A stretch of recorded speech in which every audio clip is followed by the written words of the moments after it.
Experiencing voicemail issues with Assurance Wireless? Let's fix it.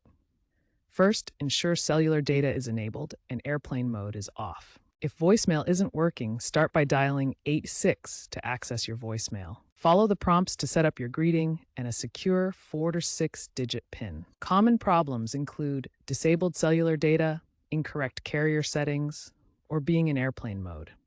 You can resolve these issues by toggling data on-off or resetting network settings in your phone's menu. For notification issues, ensure push notifications are enabled in the Assurance Wireless app under Settings, and that your phone's OS allows alerts.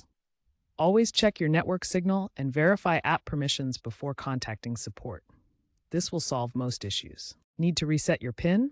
Dial 86, enter an incorrect PIN 3 times to trigger a reset prompt, or contact Assurance Wireless support at 1-888-321-5880. Make sure you are using the latest version of the Assurance Wireless app. Outdated software can cause issues.